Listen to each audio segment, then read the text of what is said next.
Poker Stories is an audio series that features casual interviews with some of the game's best players and personalities. Each episode highlights a well-known figure in the poker world and dives deep into their favorite tales, both on and off the feld.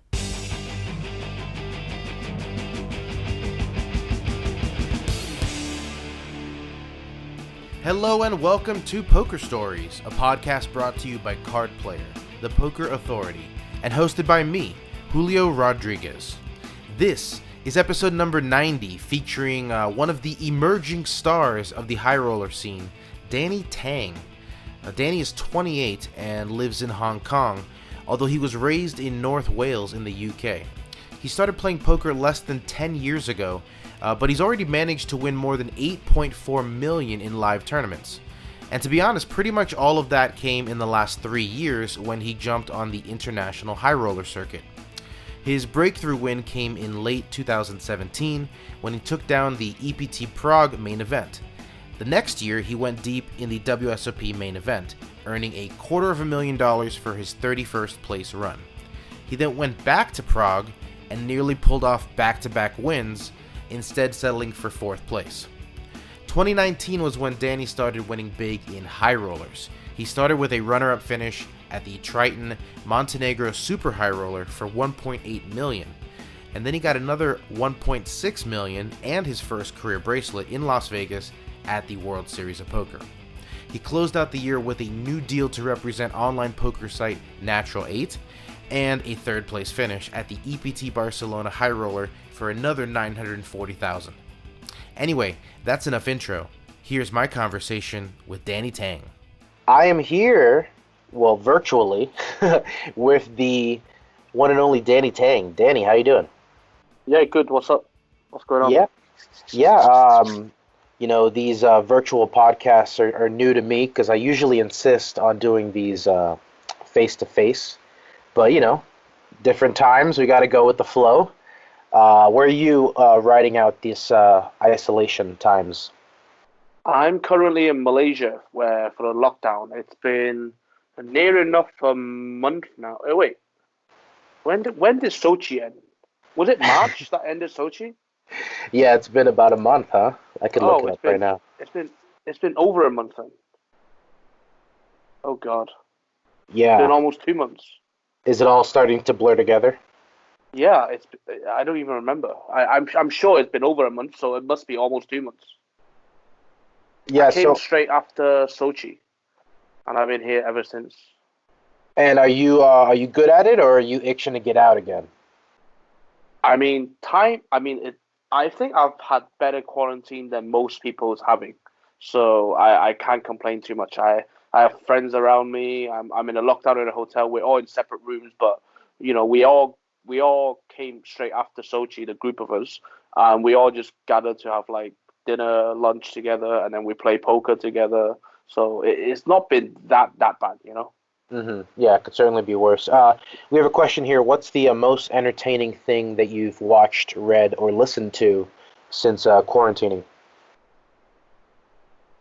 Honestly, I have not really been watching much, or I've literally been playing just heaps of poker every single day.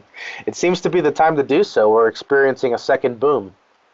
Yeah, I think the online poker have break many records, right? Mm-hmm.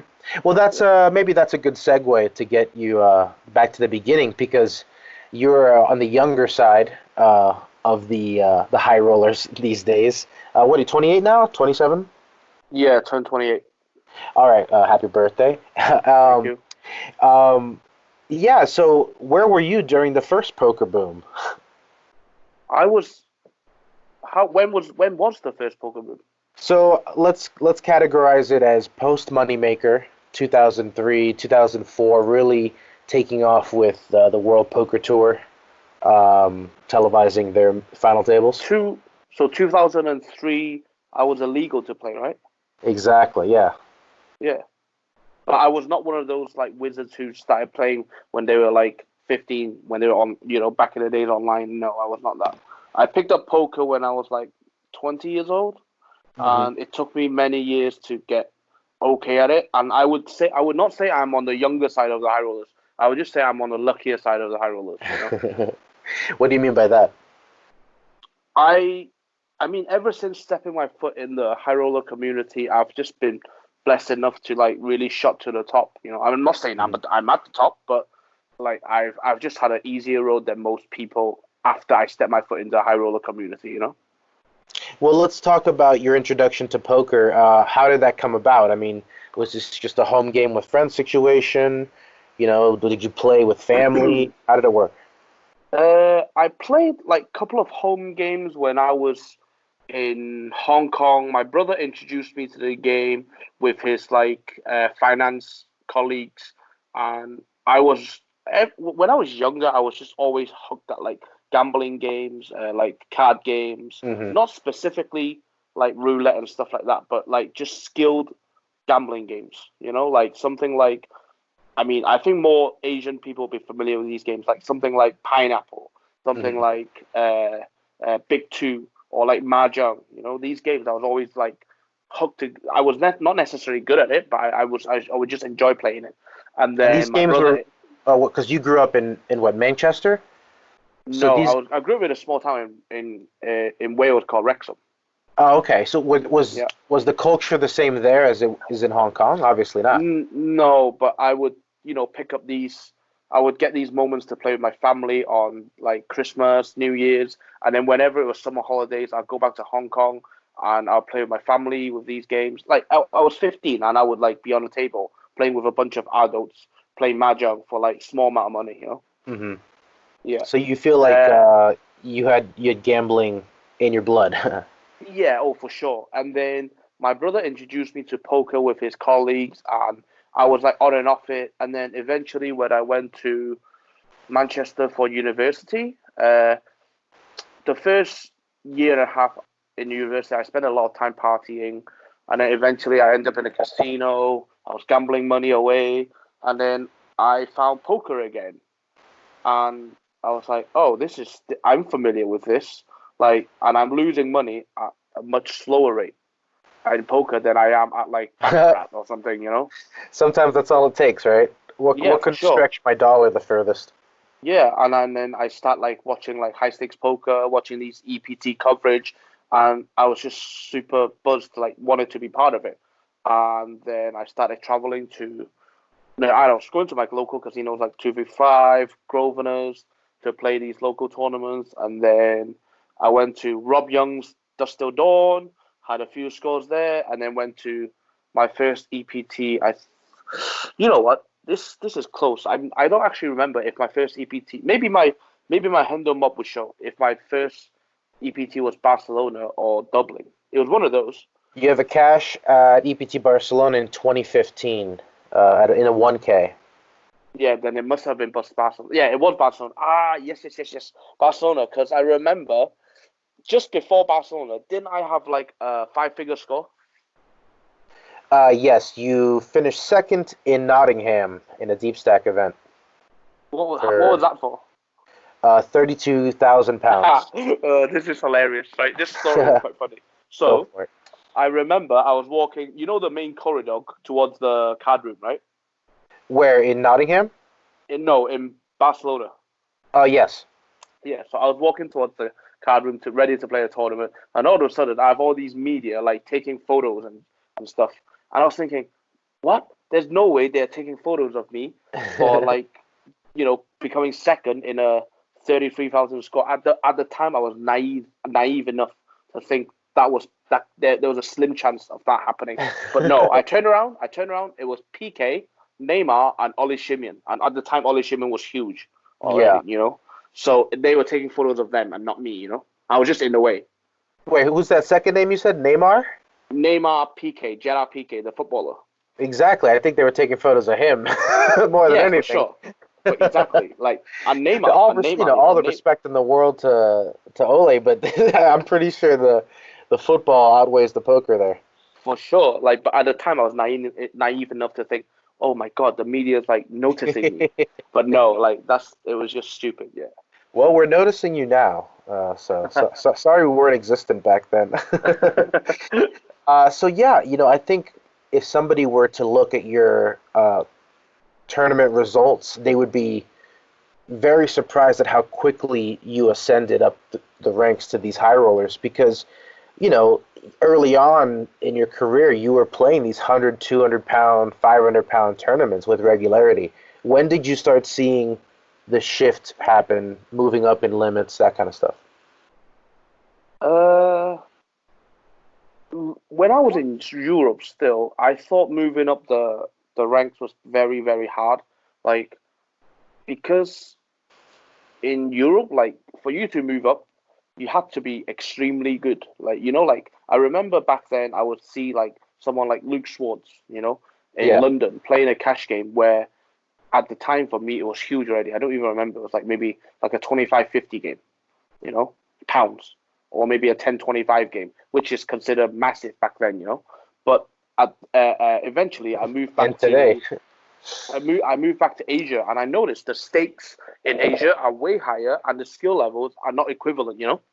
So I only went back to Asia for a short holiday at the time, and I noticed this, and I quickly moved back to Asia to continue my poker career, and uh, my read was right. I started playing like these like US equivalent, like 10K high rollers, taking shots at these tournaments, and yeah, I quickly built a bigger bankroll, so I was able to take a bigger shots. And then the one that really helped me was EPT Prague, where I won. Well, I won by chop with Sergio the 10K high roller. At the time, I remember I wasn't sure if I was supposed to play that tournament because all the biggest name at the time for me was playing in that tournament, and I was looking around the field, and I saw Jay Z. I met Jay Z in Macau when I was playing these like JC Alvarado. yes, yes. When I was in Macau playing these supposedly high rollers, I met Jay Z, and then he was like, "What are you doing?" I was like, "Oh, I'm not sure if I want to play." Blah blah blah. And he was like, "Are you kidding me? Like, it's a no-brainer. You have to jump in. Look at the field." Because, well, I mean, now I understand, but at the time I was thinking, "Oh my God, like there's like 300 players, but I feel like 250 of them are better than me. Like, what am I doing?" But he was like, "It's a no-brainer. You have to play," and I played. And to date, right, I still owe him two steak dinners for that. We had a steak Because swap. because he inspired you to take the shot. Yes, and then we had a steak swap as well. So that was a 10K euro buy, and how much of that of your bankroll was that at the time? I mean, when you're saying you're taking shots, how big were they? It wasn't like too significant, but for if you notice for on Handle Mob, right, just before EPT Prague, I had a pretty dry year up until like November. I think Yeah, was where I came third and Adrian Mateos came first, right? correct. Yeah, Yes. that was at the Macau High Roller. Yes, yes, yes. I had a pretty dry year, so that year I took quite a hit, but obviously that tournament helped me quite a lot. And then I went on to Prague, and yeah, it was quite good. It was good. I So remember coming you out of the tournament, and I rang my mum, and I was like, "Mum, I've done it. I've done it." Because obviously EPT 10K was like quite a big thing for me at the time. I remember a lot of people that I've not spoke to for a long time had messaged me for that win. That was quite a significant win for it at the time. yeah, it puts 381,000 euros in your pocket. Yeah. Um, that's a life-changing score, or is it just more fuel for the bankroll? Are you going out and splurging on a nice car, or are you just going into the next high-stakes game you could find? Uh, Truthfully, I was just more comfortable. I didn't spew on anything specifically, nor did I jump up stakes and could start playing more 25Ks. I just became a 10K regular. Hmm. Yeah. You just all of a sudden had that safety net. Yes. And it just gave me more confidence to be playing more 10Ks in Europe because I was playing like some 10Ks in Asia already, but in Europe now I realize maybe I got lucky or whatever. But at least I have this on my resume. I wouldn't struggle to sell action for 10Ks for Europe anymore. Your next big score after that was the WSOP main event in 2018. Yeah. Big deep run there. Congrats on the $250,000 you cashed for, but 31st place, that's gotta be bittersweet.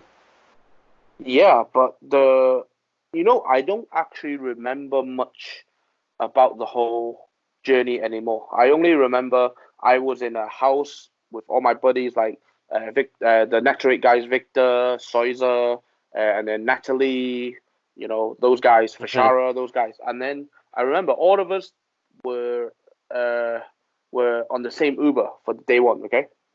And then as the day went on, it was less and less of us, And eventually it was me and Natalie who ran the deepest. And then Natalie busted.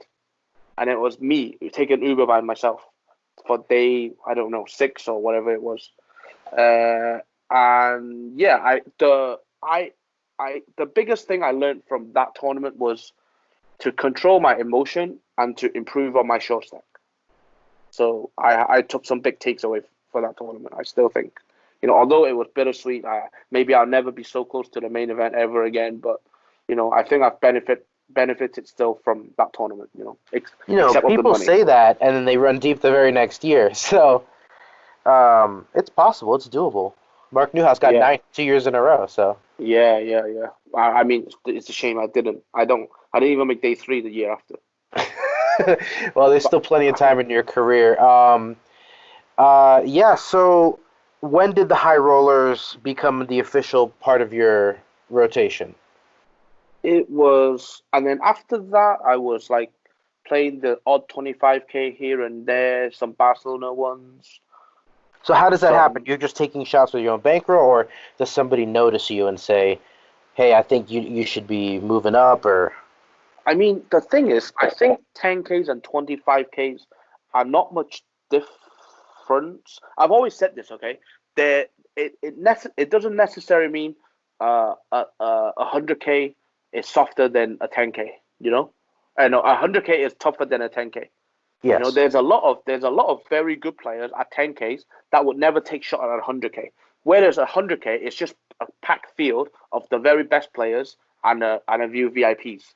So a 10K let's say the ratio of 70% good players, 20% elite players, and then 10% VIPs or like bad ranks or whatever.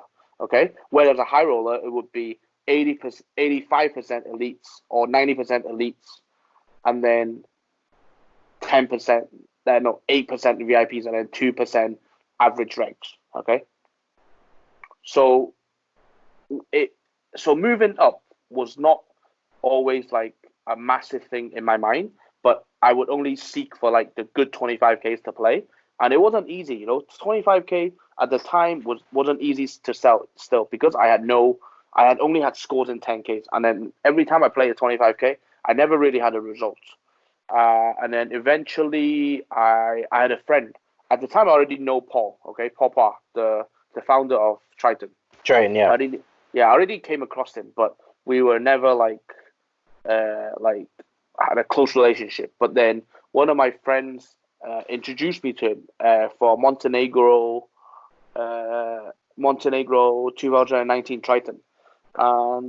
He offered to take pieces of my tournament action for that stock, even though he didn't really know me at the time.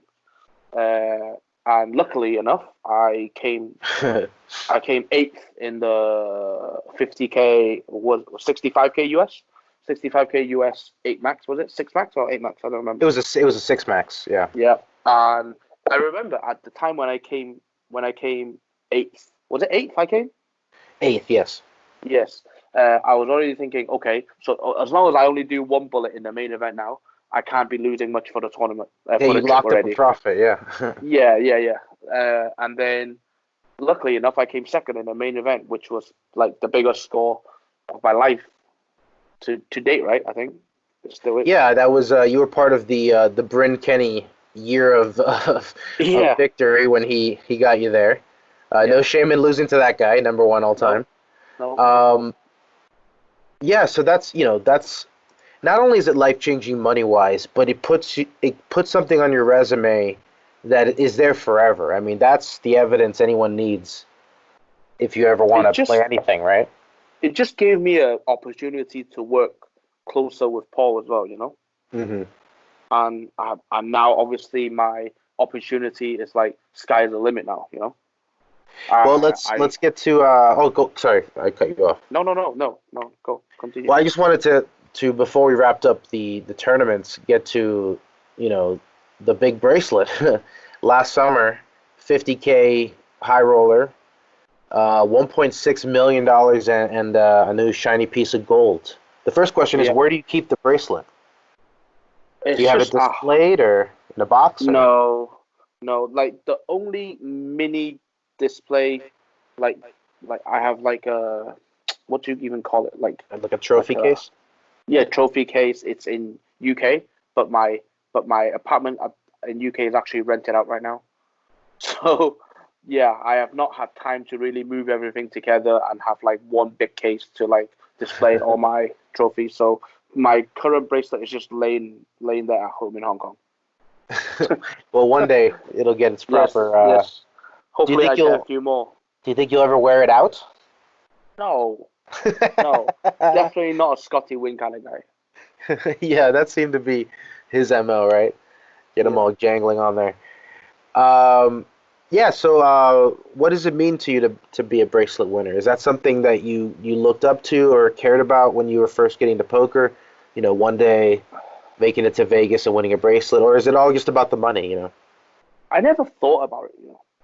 I never even thought about it.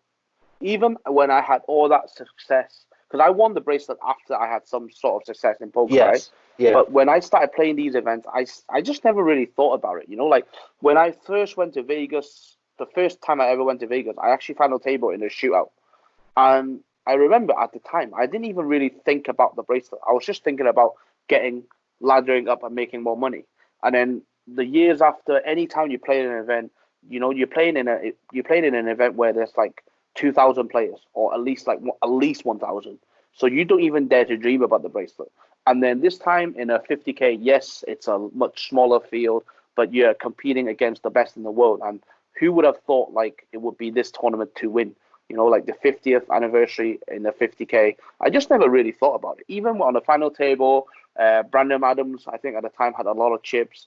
And Adrian Mateos is a guy where I pay a lot of respect to. Sam Saville was having like such a great year, being High Roller Player of the Year. And Adamo is one of the best players in my opinion, in the world. So I don't even dare to think of the bracelet. At the time, I was just thinking, okay, let's just ladder up and see what happens. But eventually when I got some chips, I was thinking, I think it was heads up. It was heads up when my ace queen beat Brandon Adams ace jack. That's when I started to think, You mean okay, Sam? now no, I had ace Well, queen and Brandon. well, I'm I just saying just jammed. you were heads up with Sam Salvero. Yeah. But before that, I had a hand again. I just opened jam ace queen and Brandon Adams calls off for heaps of chips with ace jack suited. Oh, That's where, yeah, that's when I had a lot of chips. Then I started to think about, oh, maybe there is a chance of me winning the bracelet, and I got right. crazily nervous. Yeah. Is that something that happens still today? A little bit of nerves, or I mean, uh, I was so nervous on the river, I didn't even realize I won. really? And I'm a professional poker player. You can tell, right, from the videos. Like I have a delay reaction when the ace dropped on the river. I didn't realize I won because he turned the three on me, right, and then a river came an ace, and I didn't realize I counterfeited him. That's Like, amazing. That's got to be yeah, such it's a cool ridiculous. It's feeling. kind of It's over? ridiculous. Yeah, Wait, I won? yeah. That's great. We have some rapid fire questions here if you're ready to go. Yep. All right, let me pull this up real quick. Okay, biggest pot you've ever won or lost. Your choice. Ooh. Cash games in Macau. I think it was like a. Let me think. Is a 12 million Hong Kong. So how much is that? Okay, One hold on. pot. 1.5 million US pot. Ooh, you want to tell the details? I think it was like I five bet jammed the guy. It was cash game. I five bet jammed the guy. We were playing. We were playing. Hong Kong is 20K, 40K, so 4 million sit down. But we both had 6 million each, 6 point something million each. And I five bet jam ace king, and he had ace ten. He called for ace ten off and called off my five bet jam. And it was quite annoying because the guy next to him, he's like a reg, but then I think he wasn't sure if he's supposed to call off after he called for a bet. And the guy next to him was like, "You can't fold now. You have to call." And obviously, I was not happy with it because I only had ace king. But yeah, he ended up calling, and yeah, I won the pot for like 12.5 million Hong Kong, which is like near not quite 2 million US, like 1.7 maybe. And what's the feeling when you drag in a pot that is basically as big as your biggest tournament score? Oh, it's insane! Like I didn't think about my biggest tournament score because obviously we have different pieces in tournament, different pieces in cash game, etc. But it kind of made me feel sick, the fact that I was thinking had I lost the pot, I could have lost like maybe 2 properties in Hong Kong. It was like 2 properties worth. I would not have lost 2 properties myself, but it was 2 properties worth. Well, they say, to be a top gambler, you can't think about that, right? You have to have a healthy disrespect for the money. You can't think about the mortgage payment or the car you're betting, right? Do you have trouble with that even at the highest stakes, or are you pretty good at it? No, I tend to just lean towards thinking the big blinds, which is, I think it benefits my game a lot. But afterwards, I will think about it. I remember because obviously I just said there's a 12.5 million pot, right? But I remember making a 1 million Hong Kong hero call, which is like a 125K US hero call with ace high. Or like, was it ace high? No, king high. I remember I called a king high for $1 million Hong Kong. And I was wrong, obviously. And I was like, okay, there goes 125K US with king high. But you were thinking about it in terms of big blinds. Yeah, in terms of big blinds, I was like, there's a good enough frequency that he could be bluffing here. King high could be good. I think it's fine. Like I think still, even though it was bad call to this date, but I think at the time, if I had the chance to call again, I probably would have called again. You mentioned these high stakes games. Would the average poker fan or reader of Card Player magazine, would they recognize most of the players at these tables? Yes. So these are like top pros that are going over there and playing, not just anonymous businessmen. I think it's a mixture. I mean, the games lately I've been playing, everyone would know. All these fans would know, and it would be the best. I think it would be very entertaining for people to watch. But if you're referring to the cash games that I was playing in Macau, then they would know some of the names, and some of them would be unknowns. Yeah. I was thinking about Macau. Obviously now, with everything blowing up online, everyone's coming out of the woodwork to play. Yeah. Best swap or piece you've ever had of anybody? Ooh. Jesus. Does anybody come through for you? Oh man, I feel bad, if I miss him out, whoever it is. I'm gonna have to say either Michael Soizer or Kiet Lee at some point. Yeah. But it's nothing huge, so yeah, it's nothing huge. Well, their resumes are pretty good, so hopefully it was pretty good. Yeah, but no, it was nothing, like, not for any of the big stuff. So yeah, it was only for the smaller stuff. Where is where is the weirdest place you've ever played poker for money? Weirdest place? I'm going to have to say the private jet. Okay, so how does that work? Yeah. You basically hitch a ride between tournament stops and the games break out? Now it's becoming more of like quite a frequent thing. But the first time I did it was when I was with, I think the whole world ended up finding out that happened. I was with Dwan, Ivey, Tony G, and we ended up going to Lithuania to drop Tony G off and visit Lithuania a little bit. And we ended up playing some 5+, which has not been announced. It's not been introduced to the poker world yet, but we're just testing it out. And we played some 5+ Omaha as well, and it was great fun. 5+ Omaha. Yeah, like I suck at Omaha as it is, but yeah. Oh, Tony G's end up cleaning us for 5+ Omaha. He seems like the guy who would invent a game on the spot and have it blow up. For sure. So let's talk about the professional poker players, did you have a player that you looked up to when you were first coming up in poker, or somebody you saw on TV and were like, oh, that guy's pretty cool? When I was just getting into poker, it was the Phil Ivey days, Tom Dwan, and I remember I watched a YouTube video of Isoda where he was like the unknown guy who came up and then played Tom Dwan heads up, and yeah, like they were the guys that were superstars at the time. But, So how does it feel to be, gambling with them on a private jet? oh, like insane, insane. To have all these guys' numbers on my phone now, it feels kind of strange still, Yeah, I guess that is kind of a weird feeling when, you're looking at something from afar and then all of a sudden 10 years later you're in it. It's not even 10 years. That's the sick thing,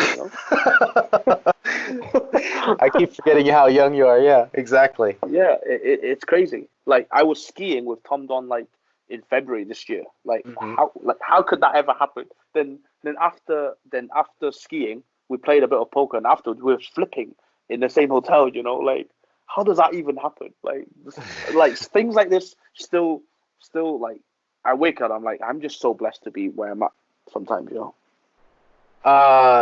You're obviously friendly with Tom. There's crazy conspiracy theories going around about him. And I know he's become more of a private guy and stuff like that. Do you feel like that's just the way it is? People are he's just trying to stay out of the spotlight? I mean, I would never understand what's it like to be him because, no matter, I think poker players these days, no matter how famous you are, you never become like Tom Dwan and Phil Ivey famous anymore. Because, okay, let's say me and Rukau and Tom Dwan were at an airport in Japan, okay? And I mean, me and Rukau are not like nobodies in the poker world these days. We're like, okay, well known, right? Yeah, you're top high roller players. Yeah, and for some reason, someone came over and handed us the camera and said, "Can we take a photo of Tom Dwan? Is that Tom Dwan? Why are you here? And can we take a photo of him?" And then me and Rukau were just like, sure, sure, Like we'll never be Tom Dwan famous. Like it's crazy how much more famous he is compared to us. Okay, so I would never understand why would he? I don't know. Maybe that's just his personality.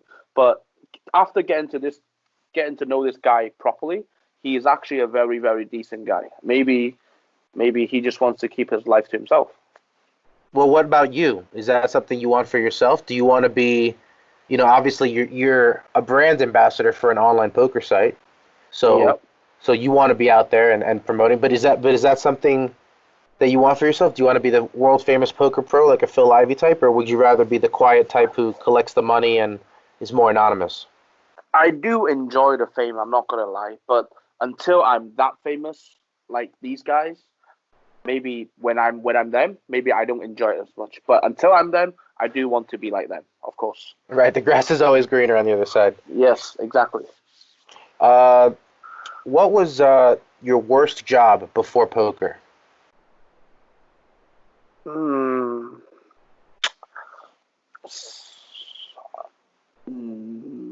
Nothing really. I've always enjoyed any job that I've had to work. When I was younger, I used to work in family takeaway, like a Chinese takeaway back in Wrexham, and then I worked in Sports Direct as well. I had some fun there.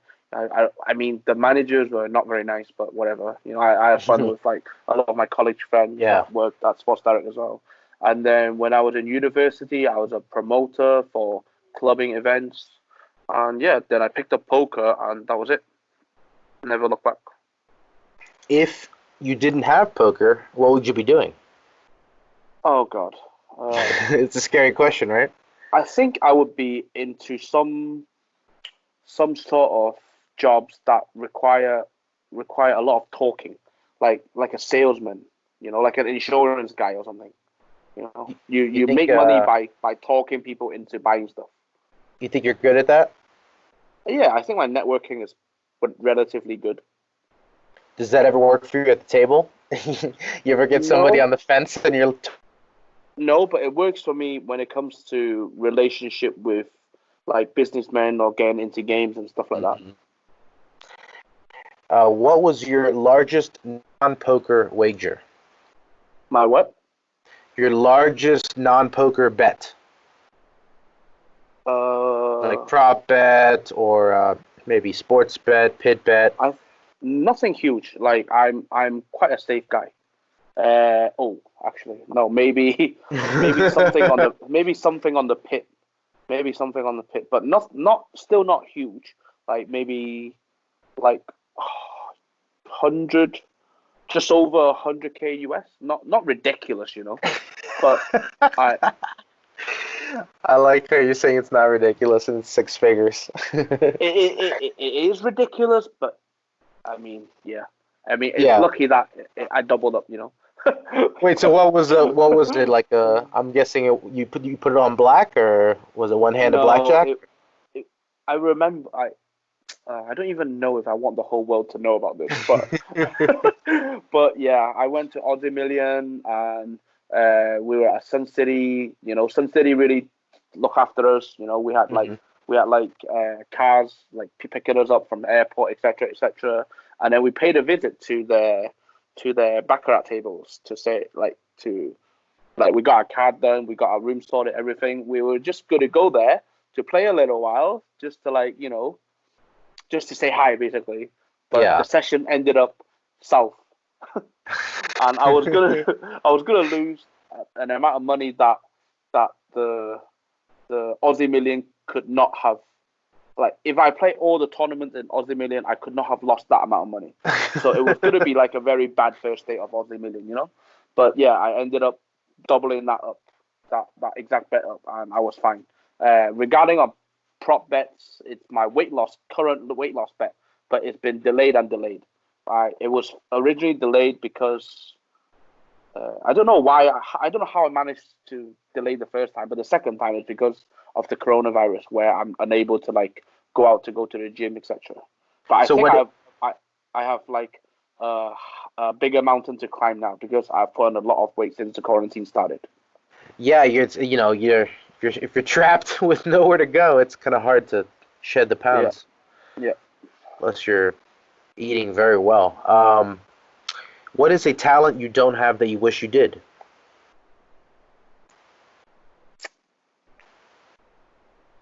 I don't know if that's even a talent, but I'm very jealous of these people. High metabolism. That would really help with the bet, wouldn't it? Yes, for sure. Like, I'm extremely jealous of it. Yeah, isn't it infuriating, the people who are like, I just eat whatever I want and can't gain any weight? It's like, that was me when I was 11, Yeah. Then we grow up and the food sticks. Is there such a thing, where I could pay and buy high metabolism? These tablets don't really work, I don't think. Or there's some sort of side effects, right? What was it that I read? That buffalo sauce, like hot sauce, helps speed up your metabolism. But that could also just be a myth. Yeah, but no, I think I'll end up in the toilet a lot. For an Asian, I don't really take spicy food. Really, you don't like spicy, huh? Yeah, don't like, but not much. Well, you mentioned you grew up in. But I can't take it. You mentioned growing up in England. Do you speak Mandarin? I speak Mandarin. Yes. Okay. Yeah. So I'm about to say, it's not like you're completely foreign to the world. Oh, I'm very Chinese these days. Yeah, you'd have to be living in Hong Kong. Yeah. So what kind of food do you eat? I'm not a very fussy eater. I think it's because I grew up eating whatever I've been given to eat. Because I didn't grow up with my closest family. I grew up I was not at boarding school, but I was taken care of by my uncle and aunties, and whatever they give me to eat, I'll be eating it. So I'm just not a fussy eater. So, but I'm very willing to spend on food, but I'm also okay to eat lower quality food as well. So there's a question, because we had Bryn Kenney on the podcast, and he was talking about a $5,000 meal he had in Mexico. He flew his whole family out there to this one person for $5,000 a person, I think, for this meal. But so you must have had some crazy meals. Honestly, nothing absurd. Like I've had a group meal where the bill was like 2K US, but I've had many of these meals, so it's nothing absurd. I think Bryn is for sure next level. You know, You Bryn. ever play credit I card think roulette? Bryn. Oh, for sure, and I've lost many of those before. Yeah, but I think Bryn would definitely fly somewhere just to eat something because of the price tag is so high as well. You know, like He's if Bryn heard there was a meal that would cost him 20K, he would go there just to spend that 20K, and he can yeah. tell him I said that. You know. He has a bucket list of food. It's just expensive sushi rolls Yeah, all over the exactly. world. But I All would right. definitely trust him on Japanese recommendations. Oh, for sure. That guy Yes. does not slum it when it comes to meals. Yes. All right, just a few more questions here. Do you have a celebrity doppelganger, or did people tell you used to look like somebody growing up? Yes, but they're usually Asian people, so Well, we could um, always Google it. oh God. Right. This would never be true anymore, but where if you go back to when I was like 18 and I was in like okay shape, people used to say I look a little bit like James from Geordie Shore. From Jersey Shore? Geordie Shore. Geordie Shore. Yeah. Oh, I was spelling that way wrong. Okay. Uh, okay. Geordie, for those listening, is Geordie. Let me look Yes. this up. Well, he's got some muscles. Yeah, but that's when I was 18. So now nothing like it. Now I look like Bob from TVB. This this this guy's a bodybuilder. Yeah, but that when I was 18, you need to That's look up great. photos when I was 18. Now I look like Bob from TVB. You can search for that. TBB? TVB Bob. TVB.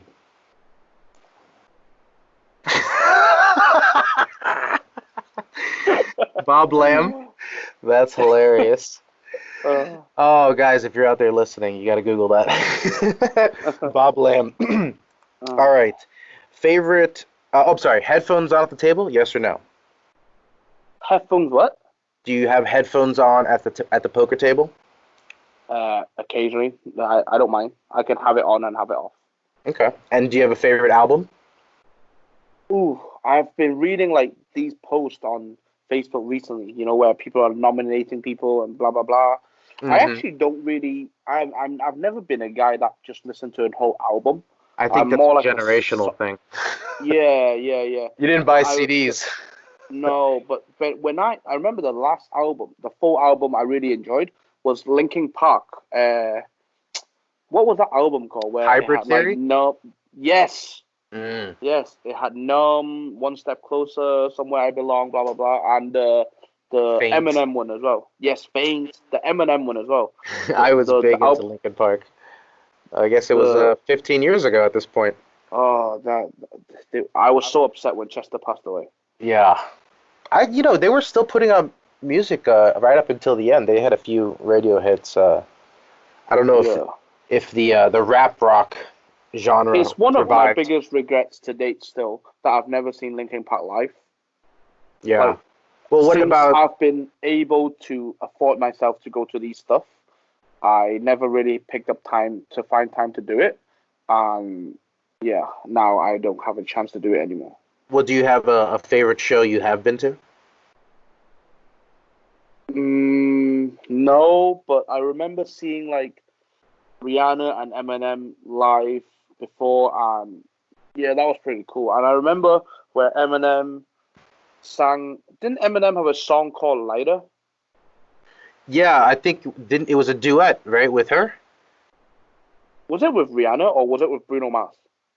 Oh, I don't know. I know he had a duet with her. But yeah, he had a song called Lighter, and the whole crowd, like I don't know how many people, maybe I don't know, 50,000, 100,000 people, just put the whole lighter up, and it was insane, like the sickest thing. Oh, that's Uh, cool. Oh, Love the Way You Lie was the song with Rihanna. yeah, it wasn't that song, but it was a song called Lighter. And I'm sure I saw some DJ somewhere before, but those are blur, so I can't tell you. What about a favorite movie? Movie, it's hard, but the first one that came to my mind was Dictator. The Dictator. Yeah. That's the one that was banned in theaters. Is it banned? Wasn't that the well, I'm thinking of okay, The Dictator with Ali G. Never mind. Yeah, it could be. What It was could I be thinking banned. of? I'm not surprised. I was It's quite thinking of offensive. The Interview, the one that made fun of Kim Jong-un that was banned in theaters. Oh, okay. You're thinking of The Dictator. Okay, yeah, I haven't seen that one. You like that one? Yes, I highly recommend it. Better than Borat and Bruno and. It's funny enough, I've never seen Borat, but I've heard it many times. I think yeah, you probably wouldn't find it funny because you've seen all the jokes in pop culture. Yeah. Okay. What about favorite gambling movie? It's probably one of those like gambler of gods, like Chinese ones, where no one would know, but they're like so funny. If you're a Chinese guy, you're an Asian guy, you speak Cantonese, I highly recommend you to watch it if you for some reason have not watched it. God of like Gamblers? Yeah, one of those. God of Gamblers is a 1989 Hong Kong action comedy drama film written and directed by Wong Jing. Yeah, it's Also, hilarious. wow, all-star cast with Chow Yun-fat and Andy Lau. All right, that sounds pretty good. Chow Yun-fat, I think every American knows, right? Isn't he? He's a big action star. He's Really? like he's third, but he's not Jet Li. He's not Jackie Chan. Jackie Chan. But I think most people would know Chow Yun-fat. Really? I didn't realize Chow Yun-fat was huge in He US. was in Pirates of the Caribbean. Yes. I'm trying to think of the other stuff he was in. How about Andy Lau? Is Andy Lau big in US as well? I wouldn't call him big. I'm sure he works well. Maybe if you're in the business, you might know him. Cool. Of which I'm not. So, but I think most people would have said like Rounders or like the Casino Royale, right? Mm-hmm. So I wanted to give you something different. God of Gamblers, everyone, check it out. 1989. Yeah. All right. Where was I here? Okay. Do you have a nemesis in poker? Somebody that you can't beat, or somebody who's just always held over you? I picked up someone recently, but I don't want to say his name out. I don't want him to know he's having it over me right now. So no. But he's in your head, huh?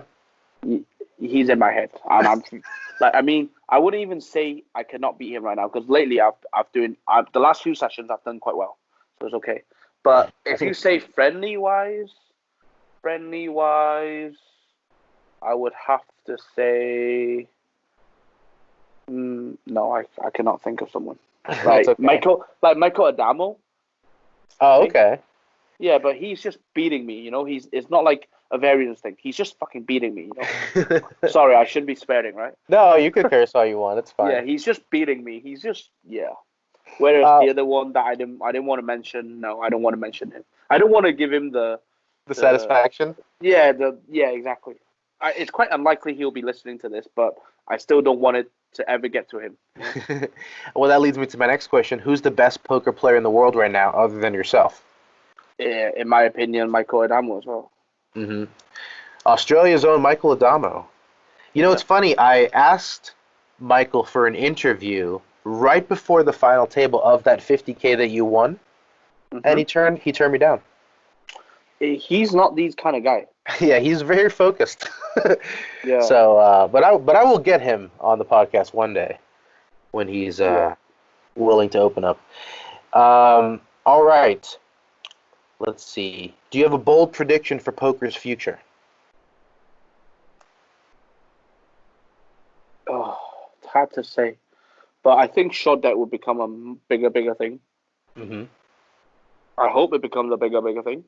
It would work out for you that way, right? Yeah. Like I've spent so much time on short deck these days. Like my no limit could be too rusty to be beating the high stakes anymore. Well, how do we make the game more appealing for lower stakes? Because I think that's the biggest disconnect is to play short deck, you got to jump up pretty big. Yes, that's why. Like, you know, I think people don't realize how hard it is to move up in in no limit hold'em because the games are so tough and there's too much studying materials these days. Like, people can just get better if they work hard, they will get better.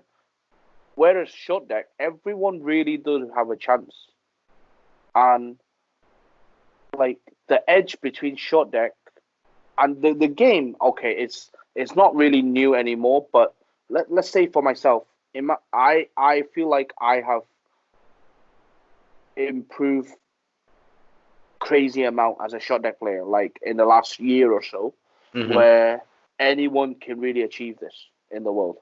You know, it's not like I've been given anything special that I have managed to really move up in short deck. It's just the materials out there. So anyone really put the work to it, they can do it still. And so really the game is still relatively fresh. So it's easier for someone to move up in short deck than they are in no limit these days. Yes, because the knowledge gap is just so much bigger. Yes, exactly. But how can it be appealing to the short deck? I think it's hard because obviously the edge is smaller, so therefore the rake needs to be lower. Otherwise, it's harder to beat the rake. So yeah, first we need to find some games that lower the rake, but I don't know if that's even possible. But yeah, I don't know. A couple more questions here, and then I'll let you go. Sure. Are you superstitious at all? I pretend I'm not, but I am. Really? Yeah, like let's say I think you must have noticed like there's a couple of hoodies that I always wear, you know, when like in the photos that I get taken. It's not because I don't have any clothing with me. It's more like I feel like I'm running pretty good in these hoodies, so let's continue. Okay, You know? let me interrupt you real quick here. If you have 3 hoodies as a poker player, I'm not going to notice because you're doing better than most. Oh. That's the reality is if you really take a look around the poker rooms, and I noticed this as a media member, these people are wearing the same thing every day, at least the same jacket, over Yeah. and over and over and over. I Yeah. remember a summer where a poker player wore the same jean shorts every day for 45 days straight. It That's was disgusting. it was gross. You know what I mean? I can think of poker players that have uniforms almost. Like Yeah. before they even get to the card room, I know what color they're going to be wearing or the hat, you know what I mean? Or that same Yeah. hoodie. So I think you're doing pretty good in the fashion game. I'm not gonna say who, but I have a buddy that did not change his underwear for 3 days in a row. Ugh. Just for But he superstitious won. He reasons, won that right? tournament. Yes, but he won that tournament, so I'm not gonna fault him. All right. Well, we now know one of the high rollers is disgusting. So in what way are you superstitious? Similar. I don't really like. I'm sure there will be poker players that can tell you I hate getting my shoulders tapped, and people used to think it's a joke, and they would do it on purpose. But my reaction have been crazy enough for them to not do it. Like You the don't whole like most. having your shoulders tapped. Yes, it's like an unlucky thing to Chinese people. Oh my God, thank you so much for telling me this. I've been approaching poker players with a shoulder tap for years. Oh, And but feel free to do it to all these like Europeans or Americans. But I would not. But don't do it to Asians. And specifically, if I'm on the table, feel free to tap all of their shoulders, please. I'll just see you next time and I'll just go around duck, duck, goose style, tapping everybody but you. Yeah, yeah, I'll tap the exactly. dealer too, just for fun. Why not?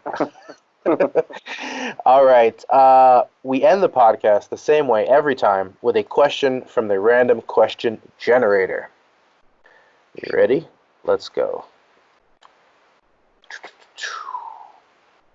What is your favorite sandwich? Oh, this is such a torture. I'm Why, gonna have are to you a say sandwich guy? chicken. A lot came up, like egg mayo. Like egg mayo came up straight away, and then BLT came up. But I'm gonna have to say chicken teriyaki, the ones I had in 7-Eleven, which is like a, you know what 7-Eleven is, right? Of course, yeah. Yeah. I don't know if 7-Eleven is a thing in US, so I don't know. It is, but I don't know if it has the same prestige that it does in Hong Kong or in London. Yeah, 7-Eleven chicken teriyaki sandwich in Taiwan. They're the nuts. All right, well, that I look forward to trying. Danny, thank you so much for coming on the podcast and sharing your stories.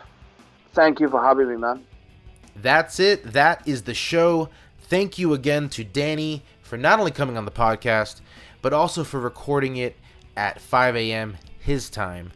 You can play poker with Danny at Natural 8 online or at the next Triton High Roller stop, whenever that may be. You can also follow him on Twitter at DannyTang2. That's the digit 2. You can follow us on Twitter at CardPlayerMedia or at Poker_Stories.